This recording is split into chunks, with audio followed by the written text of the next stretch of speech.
Yang saya paling takut nanti malam kalau saya nggak hadir, Pak Margono dan Pak Mitro turun, saya ditempeleng malam-malam. Akhirnya bangkit, minum kopi, semangat, hadir di sini. Nggak ada masalah.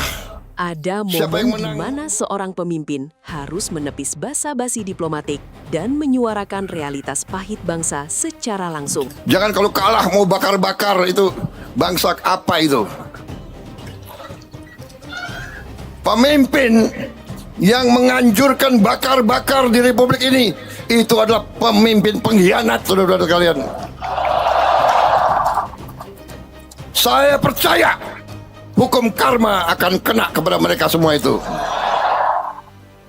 Peringatan keras untuk para koruptor hingga pesan menohok bagi para pemimpin yang dinilai berkhianat. Apa sebenarnya arah taktis yang ingin dicapai pemerintah melalui penguatan koperasi ini? Mari kita bedah poin-poin krusial dan penjelasan logis di balik pidato Presiden Prabowo secara utuh. Namun sebelum itu, pastikan Anda telah menekan tombol subscribe dan menyalakan lonceng notifikasi agar tetap mendapatkan analisis informasi penting yang padat isi dan terpercaya seperti ini. Acara akbar ini dihadiri oleh jajaran penting Kabinet Merah Putih, Kepala BIN, Panglima TNI, Kapolri, Jaksa Agung, hingga perwakilan keluarga proklamator Bung Hatta, Sang Bapa Koperasi Indonesia. Suasana hikmat mulai terasa saat Menteri Agama, Profesor Dr. Kiai Haji Nasaruddin Umar, membacakan doa yang mendalam. Ya Allah, Ya Hamid, Ya Nasir, kami sadar niat luhur dan tujuan mulia tidak selamanya mudah diwujudkan. Doa tersebut seakan menjadi pondasi bagi laporan yang disampaikan oleh Menteri Koperasi, Ferry Juliantono. Beliau memaparkan langkah taktis kementerian melalui program Koperasi Desa Kelurahan Merah Putih. Program ini dirancang sebagai instrumen utama untuk menggerakkan kembali ekonomi dari unit terkecil masyarakat, sekaligus memotong rantai ketergantungan modal dari pihak-pihak yang tidak bertanggung jawab. Saat Presiden Prabowo naik ke podium, suasana berubah menjadi dinamis. Di awal pidato, beliau sempat berkelakar dengan humanis. Siapa lagi dulu yang ngalahin aku ini? Harus pakai kacamata ini saya. Kemudian Prabowo melakukan perhitungan menarik terkait angka peringatan Hari Koperasi ke-79. Melalui utak-atik matematika sederhana, beliau mengaitkannya dengan simbolisme kepemimpinan dan arah pembangunan ke depan. Tapi saya lihat-lihat ya, ini angka ini menarik, bukan saya yang atur ya. Ini adalah Hari Koperasi ke-79. Ya. 7 plus 9, 16 ya. 16. 1 sama 6, 7. 2026, 10 ya. 7 sama 10, 17. 1 sama 7, 8. Jadi memang ini hari baik. Saya nggak atur. Di mana saya muncul kok ada angka 8? Saya nggak mengerti itu. Berarti ada tondo-tondo ini. Namun, kelakar tersebut segera berubah menjadi ketegasan tanpa kompromi saat membahas tata kelola Badan Usaha Milik Negara atau BUMN. Beliau menyoroti bahwa selama ini, beberapa oknum telah membuat BUMN menjadi salah satu titik kebocoran anggaran. BUMN itu akan kita tertibkan. Selama ini BUMN itu sumber korupsi.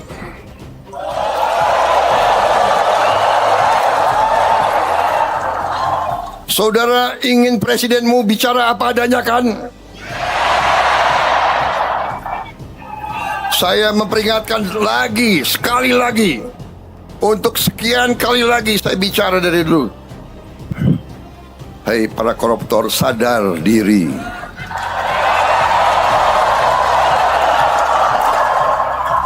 Hentikan praktek-praktek kau. Hentikan. Rakyat tidak bodoh. Hentikan. Kembalikan kekayaan rakyat. Kembalikan dengan baik. Kita bangsa pemaaf, tapi rakyat butuh keadilan. Rakyat butuh kesejahteraan. Pernyataan ini menunjukkan komitmen konkret pemerintah untuk membersihkan sistem dari dalam. Prabowo juga mengakui bahwa membenahi carut-marut sistemik ini bukanlah hal yang mudah. Beliau berujar secara jujur, kadang-kadang kesabaran saya hilang. Saya ini lahir di Betawi, tapi saya asal dari Banyumas. Campur sama Minahasa. Waduh, ini darahnya darah keras semua ini. Tapi saya sudah tua, jadi sudah sabar. Sekarang saya sabar. Kadang-kadang aja kesabarannya hilang. Hal ini menggambarkan tantangan besar yang dihadapi kepemimpinan nasional. Meski demikian, terhadap para kritikus skeptis yang meragukan visi ini, beliau menanggapinya dengan santai menggunakan dialek lokal. Saya nggak tahu ada orang-orang pinter yang entah terlalu pinter atau apa, saya nggak ngerti. Jadi kalau kita mau buat suatu program aliran untuk memperkuat bangsa sendiri, kita diejek, kita dijelek-jelekin, kita difitnah, kita dihajar. Tapi Allah pengaruna. Saya katakan Allah pengaruna. Kita jalan terus, saudara-saudara kalian. Puncak dari ketegasan pidato ini adalah ketika beliau menyoroti pihak-pihak yang mencoba memecah belah bangsa atau memprovokasi konflik internal demi kepentingan pribadi atau kelompok tertentu. Sebelum melanjutkan pemaparan konsep koperasi, beliau sempat meminta izin secara diplomatis kepada Menteri Agama untuk berbicara apa adanya tanpa sensor. Menteri Agama, saya boleh bicara apa adanya? Boleh? Kalian mau saya bicara apa adanya atau tidak?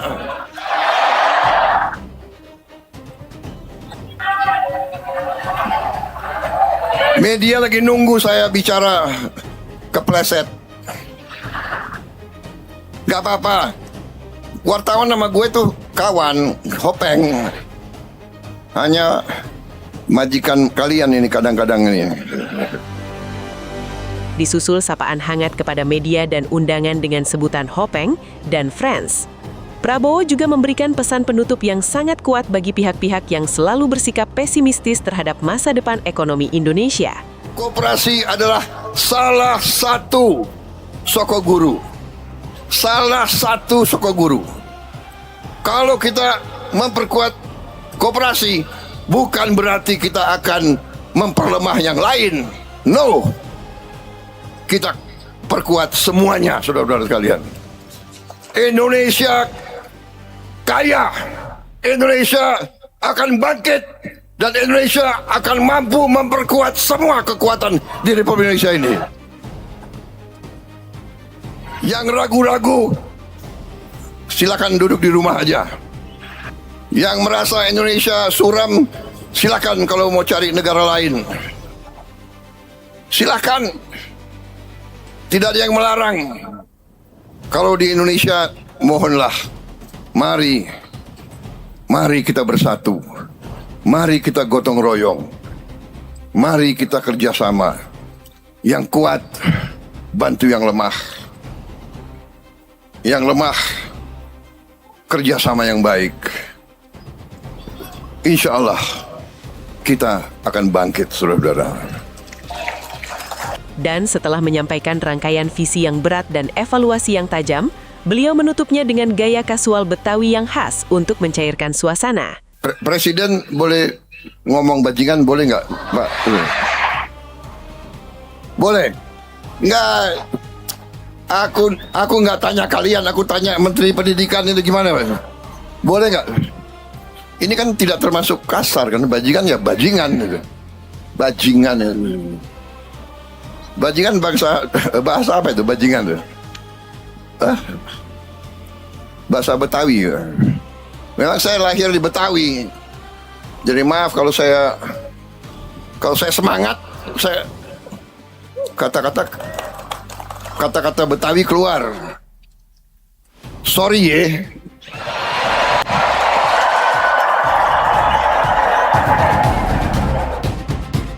Melalui peringatan Hari Koperasi ke-79 ini, pesan yang ingin disampaikan sangat jelas. Koperasi bukan lagi sekadar alat ekonomi marginal, melainkan pilar strategis pertahanan ekonomi rakyat. Sinergi antara pemerintah, swasta, dan koperasi adalah kunci bagi kemandirian nasional. Bagaimana pendapat Anda mengenai komitmen pembenahan sistem ekonomi yang disampaikan Presiden Prabowo ini? Tulis analisis Anda di kolom komentar. Terima kasih telah menyimak, dan sampai jumpa di video berikutnya.